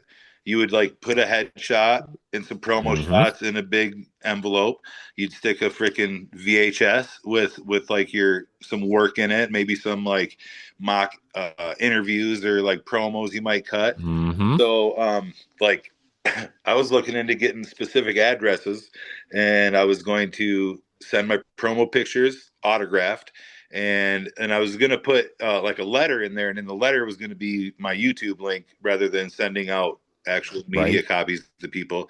And hell, if it just gets a couple laughs in like the creative room, like, hey, at least people know who Sampson is then. You know what I mean? Like, Those at least they've seen the picture of this guy who's sending his promo pictures out like they used to do in the 80s. You know what I mean? Like, and that's kind of how I play it. This is the era that I came from. This is how we used to do it. When I was getting recruited to play college football, it was like I went through boxes and boxes and boxes of VHSs where, you get a letter from the coaches. They'd send you a pre-postage freaking envelope, and they would ask for whatever game tapes. And I'd go to the high school, give them to my football coach. He'd put them in his little double recorder thing. He'd spit them out in 20 minutes, give them to me, and I'd be sending that stuff back and forth. And it's like, that's how it used to be done. And maybe people's inboxes get so flooded that it's like hard to even sift through, and it's really hard to stand out in those scenarios. Well, like, what a better way to stand out? Yeah. Yep. Yeah, exactly. Let me send this to whatever head office's CO, whoever, like whatever their talent person's name is. Like, exactly, man. Give them something tangible. Put it in their hand. Absolutely. Do the research. Find out, the who's and the wheres, and so yeah, that's something I've been tossing around. Yeah, that's really I cool. I love that idea. I would love to get my hands on some VHS. I'm back into the VHS thing right now, so I would love to get my hands on some VHS copies of those. Like, that would be a really neat thing too. But you're right, maybe you don't want to send it to hard media nowadays like that. But still, it's like all those things. And the reason that you come up with those ideas and the reason why they're happening is because you care about what you're doing. You want to make it better, and you're thinking about it all the time. I mean, it's not a hard formula. You know what I mean? Like, it's just a matter of dedicating yourself to it. I mean, you have to care, right? It's like, I don't know, have a little pride, have some pride in what you do. And I'm not, there's a lot of guys that do. I'm not coming on here shitting on like indie wrestling at all. It's just, there's the ones that seem to stand out to me are like kind of the ones that don't. And it's almost like, why are you here? Yeah, absolutely. I think I've talked about this on the show before. Like, the reason, the way we hooked up with Sampson was Sampson heard the podcast, and he was like, or something about it I posted, and he just direct messaged me, and he was like, dude, you need to find out about UPW. That was literally it. And I was like, hey, wait, are you the guy wrestling Jay De Niro this weekend? And he's like, yeah. Like, that's it. I think you went over, I think you previewed the show or something. And somebody sent it to me. Oh. And they were like, oh, I just heard about you guys on here. And I don't even remember who it was. And it might have been, maybe it was Tully. Maybe it was Tully. Love that guy. And so I was like, oh, shoot, podcast, I'll reach out. That's how, I figure, like, I don't know how else you go about getting booked on such a thing. You know what I mean? Like, so, I mean, to me, that would make the most sense. And that's just like, I just can't believe that needs to be explained to people. Nope. That's all it took. That's all it took, man. So, I mean, it's like you said, and if you reach out, if you had sent that message to 10 other podcasts, and you probably, I mean, on a bad day, you make connections with 2 of them, if not 6. You know what I mean? Like, so, now you got 2 more connections, and that's what you keep talking about, the networking, and I'm bad about the networking in person, but online, it's just about reaching out. It really is. Well, and you know, it's in today's age, like having that ability to do it online, it just makes it so much easier, even, right? And then Yes. like you do the networking, and then when you're in places like I'll be in Vegas this week, you know, you get to meet some people, you know, some people that you've like that you've been talking to, chatting to, talking about wrestling for a while, you know, like and it's like, oh, cool, get to shake a hand and talk some shit for a minute, and then, you know, go to the next event. But Right. and just try to build. Yeah, absolutely. Awesome. Man. Hey, man, look, if this networking part of the business turns out where we have former Glow Girl Roxy Astor on this show, that see, Can you that'll imagine? be right there. I'll be talking about it for weeks. I'll be like, see what Sampson's talking about? The networking. I know Sampson. Well, Samson met someone. Now we got people. You know? Right? No, it'll happen. That's exactly how it'll go too. Oh shit! I'm Dude, That's gonna don't tell her tease me, man. what big fans you guys are of hers, and how you guys both love Glow so much, and they'd love to have you on. And if she would love to come on and spread some more awareness of her cause and her, you know, what she's big into doing now. And yeah, I think it'll work out. Yeah, man, and she's That's she's so got her hands cool. in tons of projects too, man. It's not just these Yeah. shows, but this Afterglow thing I think I saw, and I mean, dude, like I said, I used to watch her on a black and white TV at my grandmother's house, and you know what I mean. It's the Right. coolest thing. But Right. And I love. she's so nice. She's That's in awesome. fact, guys, I am Friday night. She got me on a list to go to an event, one of the shows in Vegas Friday night. I think it's like Divas Night or something like that. That she was invited to. So I'll be seeing her in person. I can definitely put the sell on hard for you there. Oh man, we That appreciate is so that, cool. man. Very cool. Yeah, let Roxy know we're big fans, and we could ask her questions for days, man. Well, maybe that'll scare her Absolutely. off. But either way, yeah, we'd be honored, absolutely honored to have her on this show if that worked out. Yeah, absolutely. But like you said, if nothing else, it's a great cause. I like that she's Yeah. doing these, you know, to do something for parts of the community, you know, and Right. Absolutely. So all right, so yeah, so we're gonna be out in Michigan next. Well, I'll be flying out Friday. You're flying out Friday, John, or Yeah, I'm flying out on Friday. When do what time do you guys get into Marquette? late? I think. So. Yeah, I'm gonna say it's I think I might be a little bit earlier, but it's pushing 10 by the time I get there. Okay. Did you guys get hotel reservations? Yep. I did. Mm-hmm. Okay. So we're all good.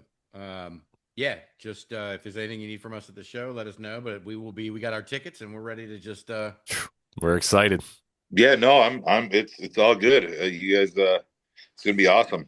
We're at about, I think we're at about 850 tickets pre-sale so far. Nice. So awesome. Which I feel like we're approaching what we sold total for Marquette Mania 1, which was our highest yield for attendance. Oh wow. So yeah, things are looking good, I think. Good.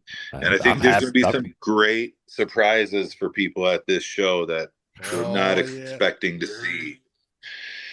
So it's going to be pretty fun. Look, we're super excited for sure. Everything about this is positive and fun and happy, except for one thing. I would not want to be paying Lloyd's bills for the next couple of months. No. But other than that, because no he's bringing kidding. in some talent, man. He's got to be spending some. Well, it was kind of, we kind of went for it. The first year we like I said, we were at about 8. I think it was like 860 something. I could be a couple off, which was pretty good turnout. And then the next year we were about 100 lower than that, which wasn't bad, but we were also competing with Northern Michigan University's graduation on the same day. That's right. I remember you telling us that a couple of months ago. So we roll into year 3, and we're dropped about 100 or so in attendance, maybe a little more from the second year. And it was like the first like 65-degree day of the spring, and there was a Gus Macker basketball tournament going on 20 minutes down the road. So I feel like that kind of affected us. So when Lloyd and I sat down kind of at the end of the year, or at the end after Marquette Mania and all the dust settled, to kind of look at what we did different from the first 2 years, because we have this conversation every year, and talk about like what we should do different for the next year to try to make it better. And my observations were basically we need to put it back when there's still snow on the ground. Well, like there's going to still be snow on the ground. It has been warm-ish the last couple of days, but we've got a ton of snow, so there should still be snow on the ground. I said, instead of kind of taking a lump sum and spreading it around to like a bunch of quote names, let's just make a big splash. And offered up 2 suggestions. One of them was Mick, and we kind of rolled with that one because he had announced that this is his last year of doing stuff on the road. And then I don't know, something clicked in Lloyd's head where he spent more money bringing in some more guys, obviously that don't cost nearly what Mick Foley do, but Riddle, Mustafa Ali, the Powers of Pain, Kong, there's another glow lady. Yeah. Leva Bates, and it's not just the people's, obviously their booking fees, like they're all getting flown in too. So, yeah. So, but I think to his credit, we put the right kind of formula together, and our floor is, I think, 20 something seats shy of selling out, which only leaves general admission at that point. So yeah, I think we're going to see, we've always seen traditionally a good amount of walk up. So I think whatever we're at pre-sale will probably be, 50 to 65% of what we see total. Sweet. Nice. This is gonna be. I'm just happy to be part of it, man. I'm happy to. It's gonna be banging, guys. It's gonna be sweet. And obviously, Mick is like such a huge draw, right? Like we've sold more meet and greets this year than the 3 years combined previous. I believe. So, all that stuff starts adding up, and it's like, okay, maybe it is worth, going this hard, Right. I think so, man. I love watching it. And making that big of a splash, as long as it comes back in a business sense, which, we'll see. But so far, so good. Yeah, absolutely, man. Goosebumps. Goosebumps. Yeah, right? I'm going to say this too, man, as we're about to wrap up and get on to the rest of the show and then get the hell out of here so I can go back to bed. But the one thing that John and I were talking about was Nerd Rage and Big Con. Dude, that's the sleeper of the day. I can't wait for that. If you guys, obviously you guys follow, so Adam, Melvin, sorry, Nerd Rage, Melvin Hayes, he's a banger, man. Like he comes out like a nerd, but he's a solid, he's a banger, and so is Con. And trust me, I've been in there with him. I have not been in there with Melvin, but I hope to at some point. And that's gonna be a slugfest. That's gonna be some meat slapping meat. That's I don't know if you guys know this, but Mustafa Ali just recently won the TNA international title. Yeah. Yep. That is now being defended at Marquette Mania against T-Dub. So that is now a TNA international title championship match, or what? I'm sorry if I'm getting the title name wrong, but yeah. So we've just turned that up a notch. Oh, dude, I'm gonna be camped out with this, man. I can't. I'm gonna be there the earliest I can get there, and I'm gonna stay as late as I can, man. I can't. This is gonna be so much fun. kidding. And I just don't have to. And it just goes like right down the line. We're highlighting some ones that are gonna be standout matches for sure, but the whole card, everything I've seen is ridiculous. So. Yeah, look, Ghetto Gear Joey solid Avalon's against great. Con and Surge. Not Con and Surge, Fulton and Surge. What the fuck? Yeah, that Fulton tag Surge. team. Yeah, that was supposed to be Fulton and Parker, but Parker had some personal issues. He was not able to attend the show this year, so we filled in with Eric Surge. Yeah, that's a hell of a fill-in. That's Eric right. Surge That's Eric Surge is the fill-in. Okay. who's Holy shit. somebody that I've worked with also. Yeah. Oh, so good, man. Yeah, we're really looking forward to Yeah. it, man. We always appreciate Absolutely. you coming on the show. We always appreciate you giving us the love and helping us out. And we Yeah, I can't wait to get appreciate there it and too, meet some of you guys. guys. We're really looking forward to Yeah. Absolutely. Yeah. And I know we met you in Lloyd, but we're looking forward to meeting Tully finally and some of the other folks. And Yeah, you meet everybody, man. It'd be great. And a Yeah, lot of we're these excited. guys, might be good guests for you too down the road. So there's definitely some good people in there. yeah, no, and listen, I would love to have. I could give you 10 names right now. I would love to have on the podcast. So Yeah. don't get me started. But right now, you've got me excited. As we wrap this up, I'm just gonna go back to Roxy Astor. I'm Well, if I marking can out. make I'm that sorry, one happen, I'll get your list and see what else I can get done. Bro, I listen. You can't tell me there's nothing that Sampson can't do. I'm in. it's the Sampson effect. There you go. The Sampson effect. I love it. It is. All right, my friend. Well, hey, we will see you in just a few days. Have a safe trip out to Vegas. And Yes, sir. And we'll see you next You guys have a week, great man. one. Yeah, You too. We look Thanks forward so to much, seeing you. Sampson. Looking forward to it. Yeah, thank you guys. Look forward to getting you guys up here. It'd be good. All right. Stay safe. Thank you. Later, guys. Whew. Man, dude, I am so excited about this trip. But now I he's can't got wait. me all tweaked out. If Rox, Can you imagine? no, Oh. no, there's no way.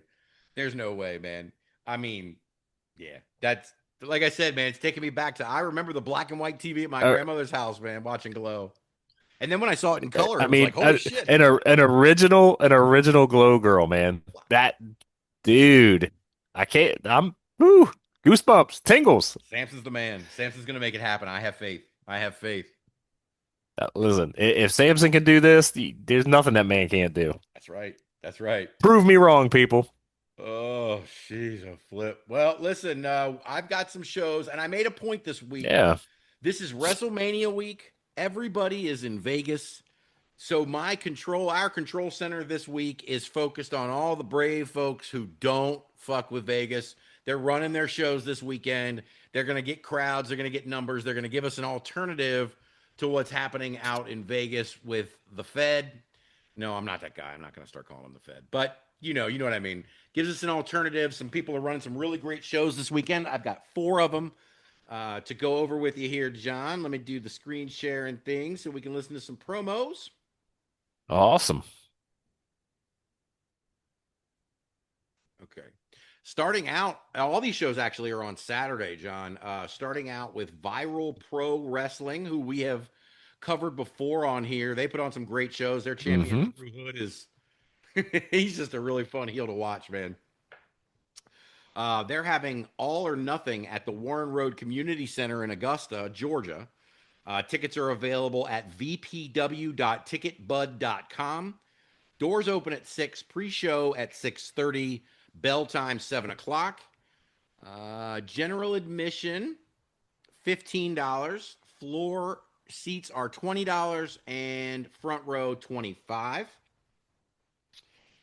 Let's see, what do we got here? Here are my matches. There we go. All right, so starting off, we've got, talking about the NWA, John, Brian Idol is going to be there taking on Josh Magnum. We've talked at length about how great Brian Idol is. Yep. A tag team match. The Superstars are going to be there taking on Better Together. This one will have John's attention. Bryce Cannon taking on Axton Ray. That's That's my new guy. I love Axton Ray, man. Back for NWA, the Country Gentlemen, the Viral Pro Tag Team Champions, making their first defense, I believe, against the Monster Squad. Then we've got, here we go. I'm taking this back on you, John. I'm taking this back on you. One of John's favorite guys we've covered from a while ago. Pretty Rich Wise is going to be around, and he's taking on Draco Nix. And just for you, John, I got Pretty Rich Wise on some words from Pretty Rich Wise. My boy. You know what? People keep coming up to asking me, Pretty Rich, what happened at Inferno? Why did you want to break up Beaver Fever and turn on Carl? I'm not the one that turned on Carl. Carl turned on me after I spent 60 days in the gym preparing for this match. And he's supposed to come and work out with me, but all he does is play around and dance and show up late and drink blue raspberry. I don't drink blue raspberry. I am not a jackass. I am Pretty Rich Wise. I am the best looking man in that locker room, and I'm going to the top of VPW. And I'm doing it without Carl Hager. All right. Man, he does not drink. Hey. If you thought he drank blue raspberry, let me. You are wrong, because he is not a jackass. I love Rich Wise, man. Oh, that guy is so good. Oh, Draco Nick's going to be in big trouble this weekend. You got an angry Pretty Rich Wise coming at you. Holy crap. Let's see. What else have we got? Oh, we've got a women's match, a number one contenders match for the women's championship. Joya Blake is going to be taking on Ivy Malibu. Alexander Lev is going to be in action. And now my thing is in the way of the rest of the... Yes, we're also going to have the return of Alex Misery. And what else do I got? Oh, I've got a match for the VPW Outbreak Championship, as Hunter James is going to defend against Jimmy Wild. And I have some thoughts from the champion. Hey, I would have never lost. I would have never lost to you on the small package. You probably has. Jimmy did not beat me because Jimmy, rock and roll, right? All night, early mornings, late nights. You want to come here, Jimmy Wild? I'll tell you something. Let's go wild all night long. And all or nothing in April. If you want the Outbreak Championship so bad, we're 1-1. And now it's all or nothing, Jimmy. It's just you and I. And when it's just you and I, no family, no Seth Delay, no other superstars, super dumbasses. It's just you and I. Hollywood shows up, off, and out only as he can do.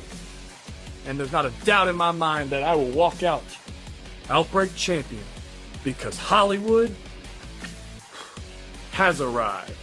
Hollywood out. Dude, that is a good look. That's a good looking kid, man. He looks like a wrestling champ, doesn't he? Yes, he does. Absolutely does. And that was a hell of a promo too, man. That was great. So good. So very good. So it looks like they're 1-1, and this is the rubber match. I have a hard time betting against the champion on this one. I'm with you, bro. Well, we got one more match, John. We talked about him a little bit earlier. Drew Hood is going to be in the house. His Devil's Disciples are going to take on Darius Lockhart and John Davis following the match between Drew and John Davis at the last show. And I'm not even going to set this up. I'm just going to hit play.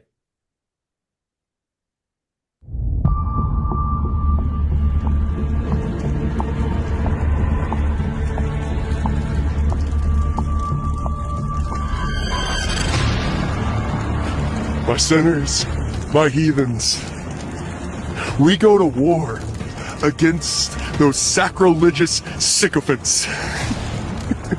Those bald-headed bastards. John Davis and Darius Lockhart want to take this away from Hell's Playground. They want to take this from us. We're not going to allow that. I am placing my full devilish faith in you. I want you to put an end to their misery, their mission, so we can complete ours. Viral Pro Wrestling will stay Hell's Playground. And I will stay the handsome devil that runs it.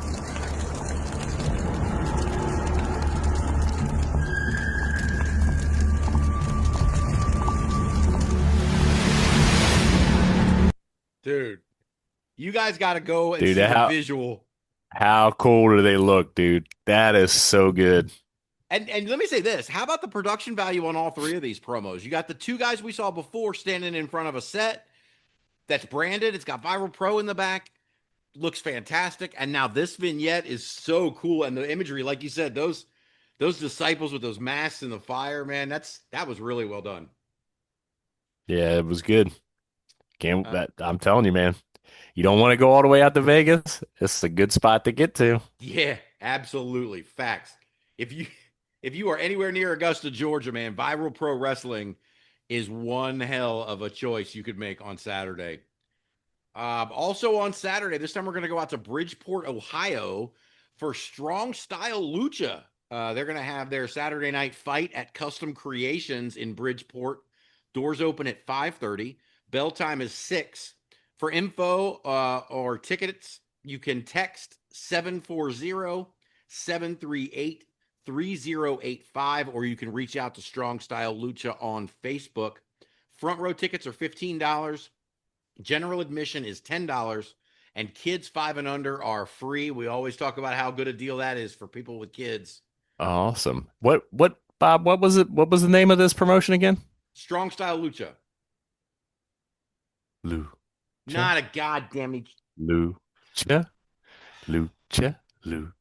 All right, sorry, I had to get it out of the system, man. You can't say that without it triggering. It's a trigger response from him, man. He can't. It's that. And heaven forbid I mention light tubes, then the other thing will come out. He'll start doing the other chant. We can't have that. But for now, we're talking about Strong Style Lucha. Oh, man, this is going to be a lot of fun. The Iranian Crusher is going to be there. Absolutely. He's going to take on Drew Ryans. Vance Strader is going to take on Gavin Jacobs. Some guys who wrestle out here a little closer to us that we get to see in the Mid-Atlantic a lot. Keo Vandu is going to take on Party McFly. That match McFly. Fuck yeah, that match is going to be fantastic. The tag titles are on the line. The Kilter Order taking on White Trash Wilderness, the champs. I love it. That always triggers John. We've got the Fabulous Blondes are going to take on Saturday Night Special in another tag match. Then we've got what looks to be a grudge match here. Axel Law is going to take on Cutthroat Clay Campbell. Axel.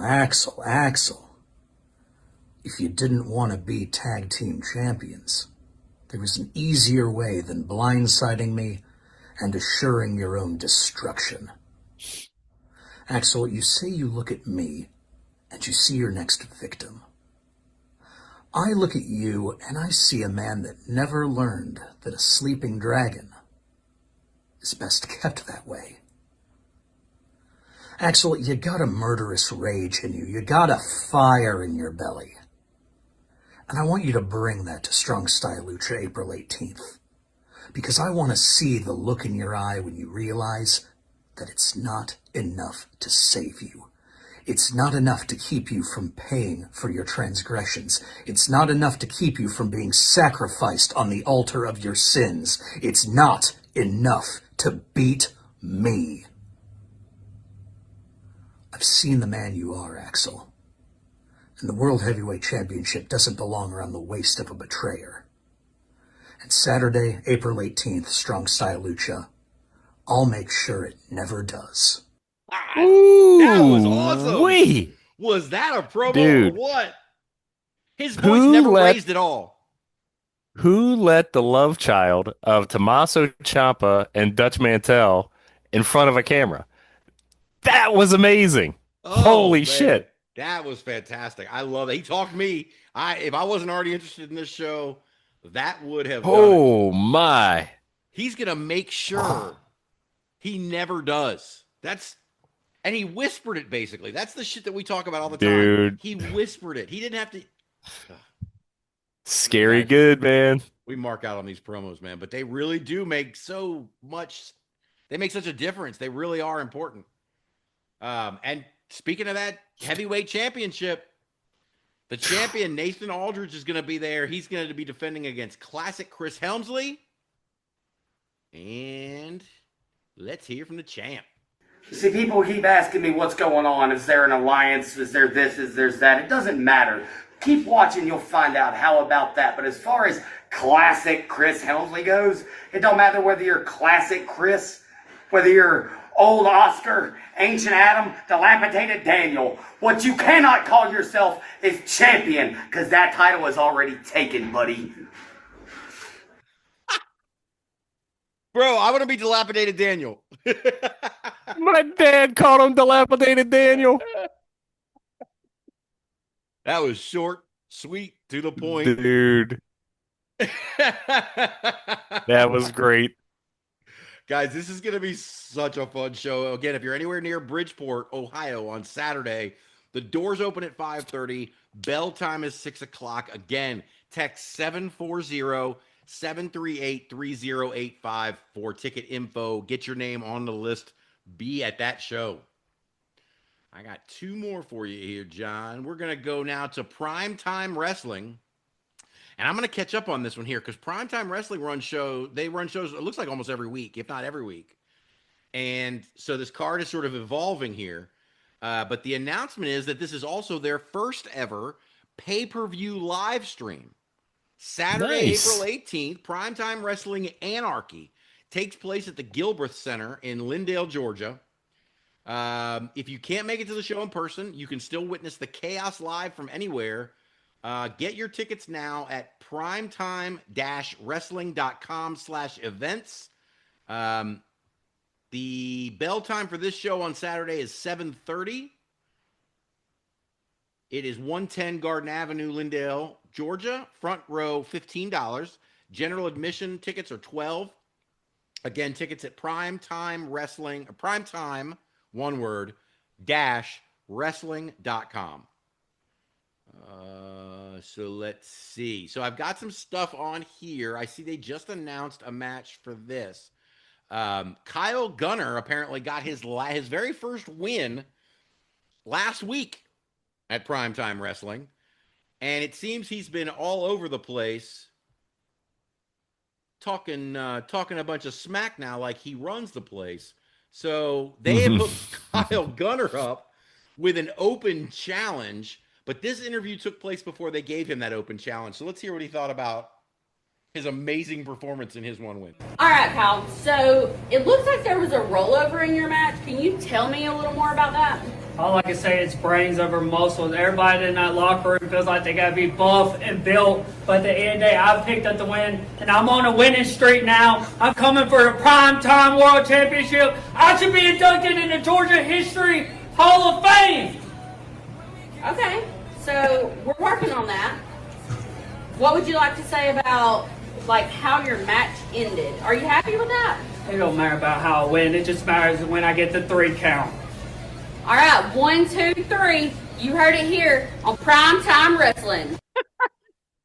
Well, I mean, all right, we're trying to make that happen.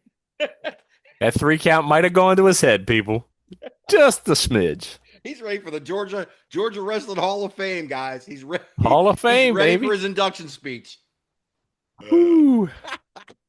I love having personalities like that, man. That is what okay. Yeah, that's what pro wrestling is all about, man. What else do I got here? Oh, so Jim Shorts has been fired as the commissioner of Primetime Wrestling. This Saturday, they are going to announce a new commissioner. The new commissioner will be named. I don't know who it is. We will find out together on Saturday, guys. Remember, primetime-wrestling.com. You can watch it on pay-per-view. Shit, I might. What else do we have? Okay. So at last Saturday's event, Zero walked out with the level up briefcase, but he didn't win it.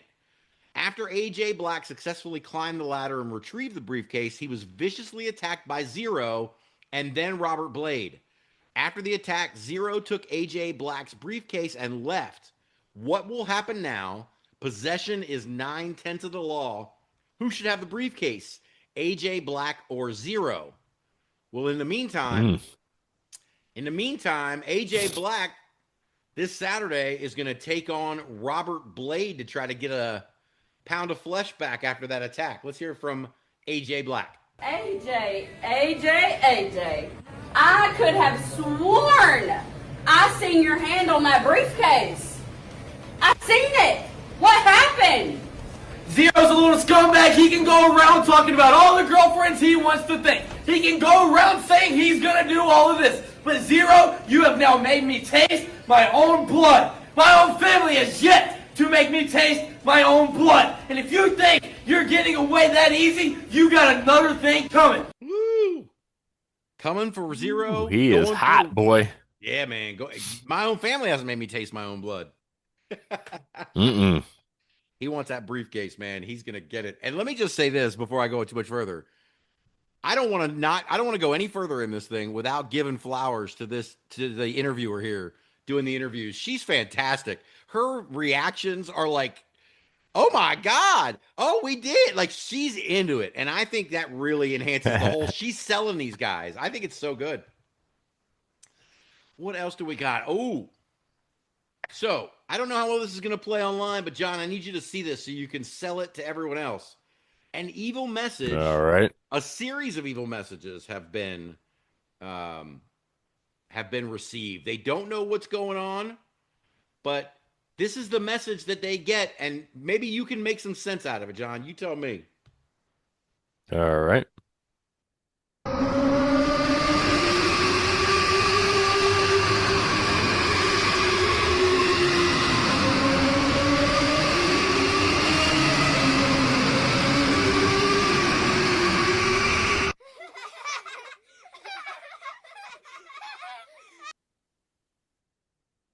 That's freaky, dude.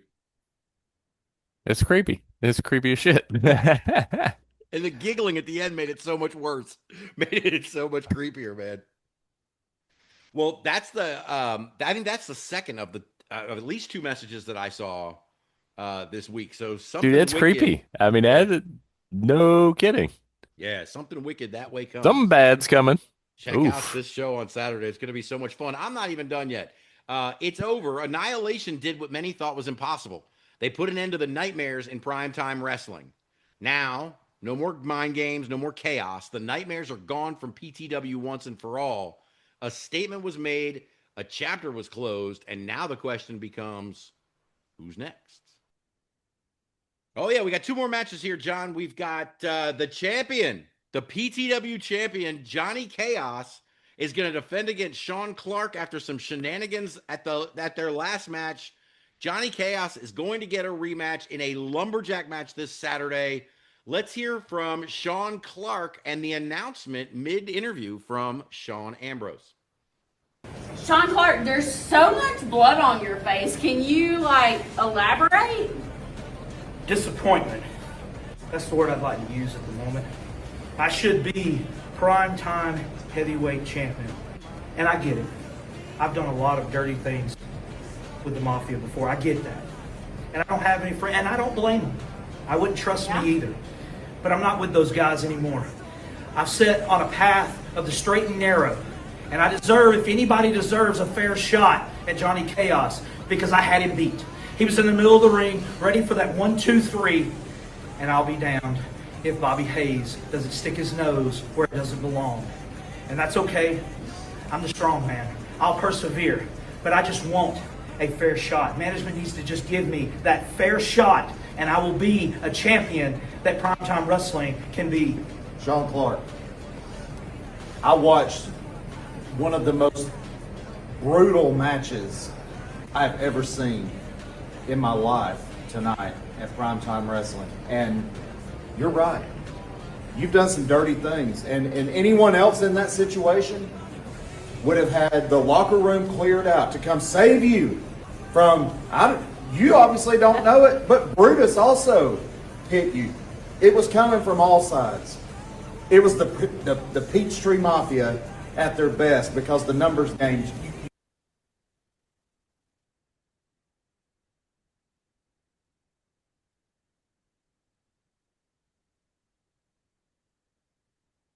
you can't beat the numbers game. So I'm going to do something for you. I'm going to do something for the fans. I'm going to do something that's going to hopefully even the odds. April 18th at the Gilbreth Center in Lindale, Georgia, you're getting a rematch. You're getting a rematch for the Primetime Wrestling Championship. You're getting a rematch against Johnny Chaos in a lumberjack match. Come see us on April 18th. You heard it first here from Primetime Wrestling. Oh God, is it good to be the strong man. Hell yeah, man.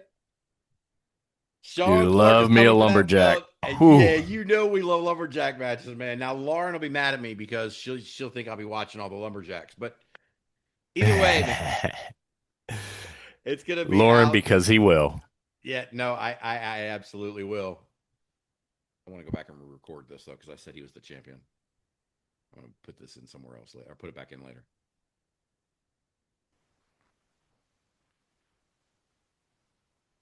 All right, I got one more match for you, John. This is it. We got a Legends match. I am living for these Legends matches. We had one last week, the triple threat with Phil Stamper. This week, Primetime Wrestling is putting it over for us. They are bringing in Terry Lawler to take on the Demon Master. And let's see, what did I do here?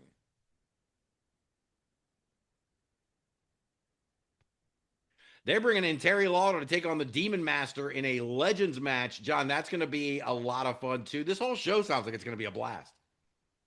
Yeah, it's going to be a good one, man. Yeah. And again, props to the interviewer. She's amazing. There's so much blood on your face. Explain that. I love it. I love that kind of energy, man. I think it's fantastic. Again, that is Primetime Wrestling Anarchy this Saturday, the Gilbreth Center in Lindale, Georgia.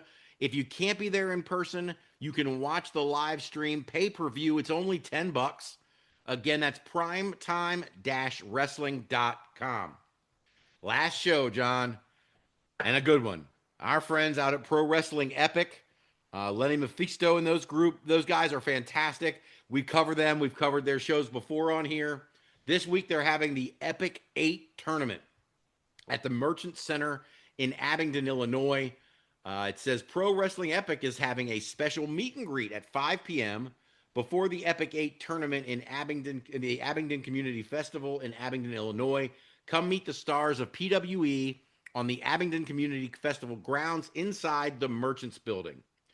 The pre-show meet and greet is absolutely free. Have a ticket? Come meet us. How cool is that? Yeah. Don't have a ticket? Come meet us. That's awesome. Yeah, man. Exactly. That's so good, man. The tickets are available at zeffy.com /EN-US/ticketing/Epic8 tournament.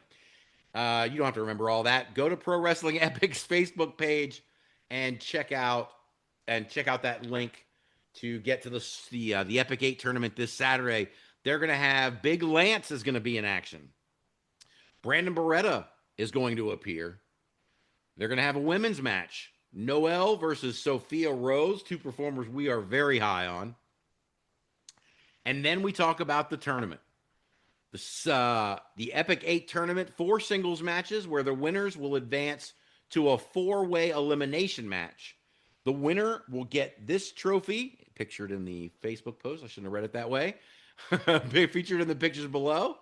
The participants in this match are Calvin Coco, Lenny Mephisto, Bax, Derek Fullerton, Eagle Eye, Alex Herzog, Quest Parker, and Blackwell.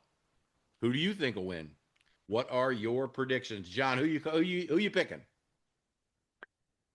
Oh, don't know a lot of these guys, but based on the name, dude, how you go wrong with Quest Parker, man? Yeah, man, Parker. That sounds like a winner. Yeah, well, let me tell you something, dude. I know these guys, and it's going to be a very, very hard. It's going to be a big chore for anyone who thinks they got a shot at Bax. Bax, how do you feel about this? How do I feel? I got mutilated. I got a bottle busted on my head. I got dropped on my head. My neck hurts. I feel fine. I feel fine. What were you asking me? I'm sorry. I'm asking you how you feel about the match you have coming up at the Epic 8 tournament, Saturday, April 18th in Abingdon, Illinois. Confident. I'm walking out. I'm getting my guaranteed title opportunity. I'm going to win the tournament. I already know who I'm going up against in the first round. It's Leonard's favorite little toy, Calvin Coco, the modern man. Oh, no. He's got charisma. He's got charm. He's a good athlete, but he's not Bex. He's not the Morning Star. He's not the man that went toe-to-toe with Leonard. He's the man that lost his title. He was manhandled by Big L. He's the man that was gifted an open spot in a lockdown match. He's the man that won that match against a bunch of nobodies.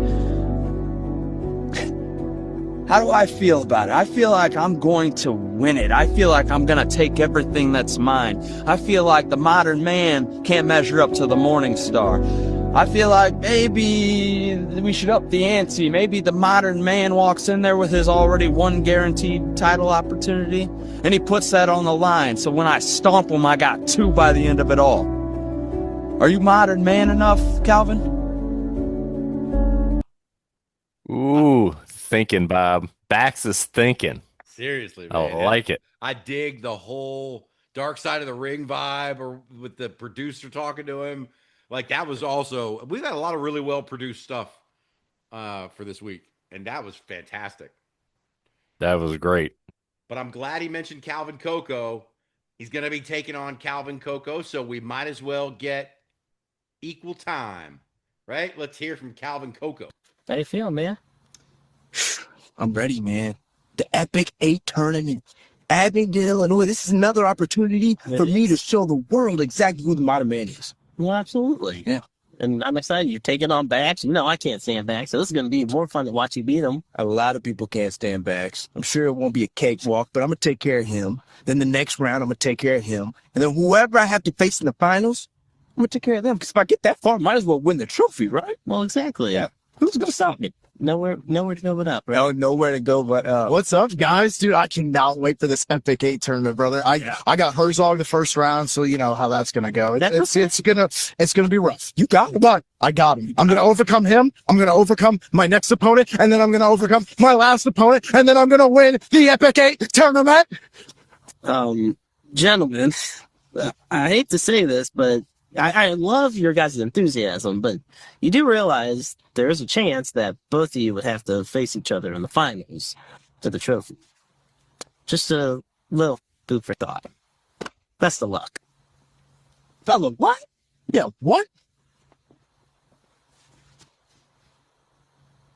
Well, be there, April 18th, Saturday. Yeah, Abingdon, Illinois for the Epic 8 tournament. Mm-hmm. Eagle Eye. It was like the old Super Friends back in the day. I love it. I love him. That's so good. Fantastic, man. But look, the modern man's got he's got some swagger, and it's making me wonder if maybe I made the wrong pick on that on Bax. I don't know. It's going to be good. It is. It's going to be a really fun show, guys. The Epic 8 tournament. Again, this takes place this Saturday at the Merchant Center in Abingdon, Illinois. Check out Pro Wrestling Epic's social media for that ticket link at Zeffy.com. If you're in the area, there's a free meet and greet with all of the stars of PWE. You don't get that chance very often. Don't forget, Big Lance and Brandon Beretta are also going to be there. It's going to be one hell of a show. Pro Wrestling Epic 8 tournament this Saturday. Well, John, we powered through. I'm ready to go back to bed. How about you? Maybe not bad. Man, I'm ready to. I got to get some prep in. Heading out of town again this weekend. So, I know, man. I'm a man of the people. What can I say? So I'm no Sampson, but I'm barely a John. So better you than me with all that travel, man. But be safe. Have a good trip. Absolutely. And next week's trip all right, brother. You and me, man. Ooh, Marquette, dude, this is Wrestlemania. Nobody's worried about Wrestlemania. This show, we're all about Marquette Mania. Let's go. And look, we sell a lot of shit on this show. Positive podcast, blah, blah, blah, right? But tell me, honestly, that you're not more excited for Marquette Mania than you are for Wrestlemania. The card. I mean, just the card. Is WrestleMania happening soon? Exactly. Dude, remember, what did I say I'm doing this weekend? There won't be any wrestling going on unless I'm catching something independent down in NC, baby. Mm-hmm. No interest in any other manias but the Marquette kind, man. That's it. I can't wait. I can't wait. Neither, Our boy is going to destroy him some Riddle. I can't wait. So cool. I just want to meet Mick Foley. Mm. Gonna be so much fun, guys. Dude, I just want to meet our boy Tully, and maybe I get a little nerd rage rub. You know what I mean? That would be so I'll cool. take it. I would geek out to meet Melvin Hayes too, man. He's one of our guys for sure, man. Dude, this is gonna be so great. This is gonna be so great. I can't wait, man. We have been needing a trip like this for a while since our last trip was also so much fun, and I'm listen. We're getting an awesome show with all kinds of friends from our show with my best friend. Yeah. It doesn't get any better, dude. That's the perfect way to end it, man. Guys, we will see you next week for the go home show to Marquette Mania. Until then, see ya. Deuces, everybody.